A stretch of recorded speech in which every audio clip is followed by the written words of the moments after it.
I enjoy living in the Heights.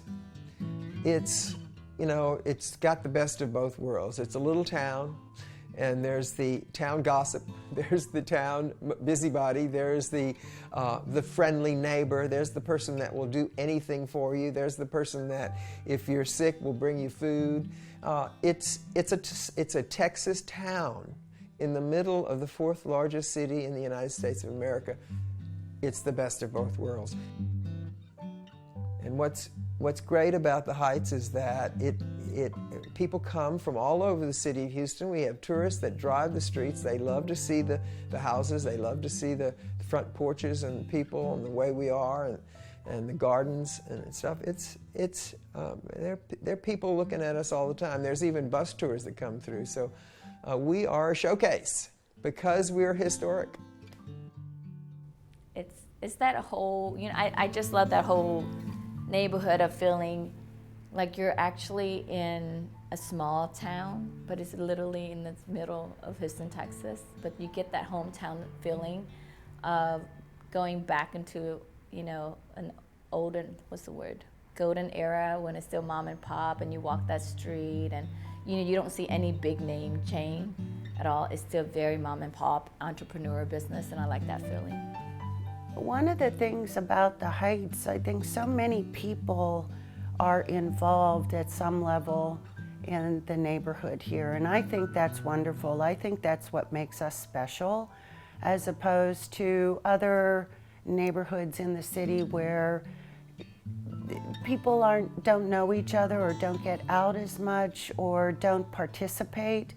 Well, the Heights Association came about because everything you saw on the news, television, radio, it was about the Heights, and everything was bad. One of the first things we did, I was involved in scouting, and in October 15, 1974, we beautified the Hamilton Junior High back there. It's now Hamilton Middle School. Another group of scouts painted the Houston Heights Women's Clubhouse. And so it just went from one thing to another, and then we started to beautify the boulevard and did memorials of different people that lived in the Heights and everything. So it just kind of picked up. It's not often we get to recognize other individuals who've made a lifetime of making our neighborhood better for you, and much of what they've done is unsung that you might not know about. And tonight, with Policar's help, we're here to recognize outstanding individuals who've made a difference in our neighborhood. Thank you, Bill. You may have made a mistake giving an old guy a microphone, because all we know to do is talk about old things. So, in that spirit, I'd like to take you back to maybe the beginning of the Heights Association, because maybe many of you don't know of our history. Originally, there were no homeowners in the Heights Association. This was all business folks. But we are fortunate tonight to have two of those people that started the Heights Association, that were founders, here with us tonight. Melvin Cohen, are you here?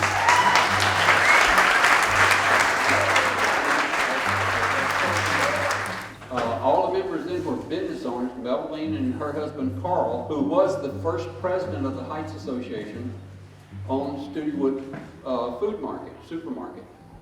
The other member we have here tonight is a founding member who was the publisher of the Leader newspaper, Terry Burge.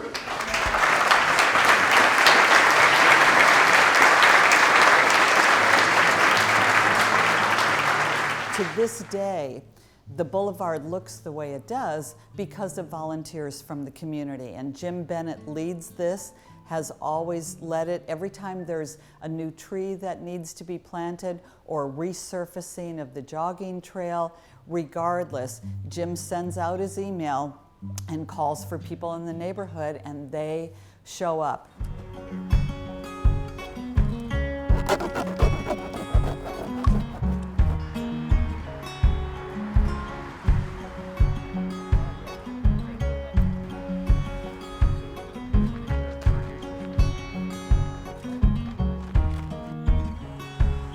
Well, I got involved in the Heights Association probably a little over 20 years ago when they were just finishing up the Paul Carr jogging trail along Heights Boulevard. And as the volunteer, that was a volunteer job which we still maintain. That's one of the things we continue to do. And probably about 15 years ago, I started chairing the Boulevard Committee. Gus Capriva, who is an icon to the neighborhood, he owns Redbud Gallery, has always had an interest and has been involved in public art projects. And for a long time, he wanted to showcase art along the esplanade of Heights Boulevard. Gus already had in mind the artists that he wanted to have represented for the first exhibit, and these are all artists who live within the Greater Heights area. The show, which is entitled True North, which is titled after the early advertisement for the Houston Heights as a subdivision, kept saying over and over again, several times in their advertisement, that all the streets ran True North. So Patrick Medrano came up with the title True North, which was kind of apropos.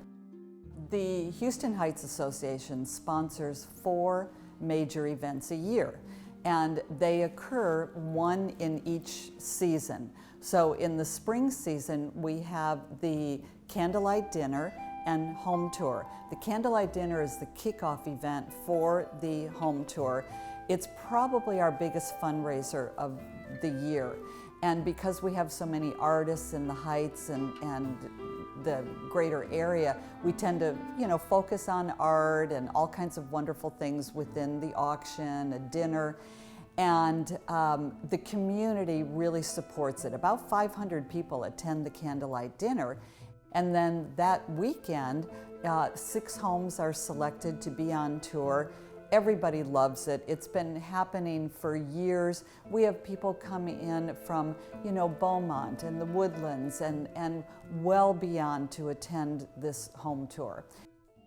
Living here in the Heights, I probably ride my bike more than I drive my car. And I try to ride my bike everywhere. And there's so many things that you can ride your bike to. So my favorite is the bike rally, because when that's been going on, I think now like 8 years, they used to have a big festival. And I just thought it was a wonderful thing that they changed to doing a bike rally in a community that loves bicycling.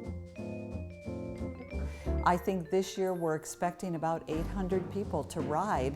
It's approximately a 15-mile distance, and it's also a scavenger hunt. So along the way, you have to stop and you identify various locations, you keep a running list, and then we award all kinds of prizes afterward, have a fun party again at Marmion Park with live music and activities that are, again, for families, for individuals, whoever attends. It's a great time. It's one of the favorite things we do in our family. We can bike there, we can bike around and do the event, and then we bike home. And every time I just am singing, like, I love to ride my bicycle. That's true. And our 4th major fundraiser is the Holiday Home Tour and Patron Party. So there's a kickoff party the night before the tour begins. People who go to that are able to tour the homes that evening, so you kind of get that sneak preview. And then usually 5 or 6 homes are selected, but what we ask of the homeowners for the holiday event is to really go all out with their holiday decorations. And we have carolers and musicians playing at the homes, and again, it's a lovely event. One of my favorite events that the Houston Heights Association established and puts on every year is the Houston Heights Fun Run. It's one of my favorites because I started it back in the early days. We were always looking for ways to raise some money, and we found that this one was a particularly appropriate one for the Heights Association because nobody got to run on Heights Boulevard itself all year long until we began doing this. And it attracted a really large group of people that were coincidentally people that we wanted to attract to the Heights, young professionals.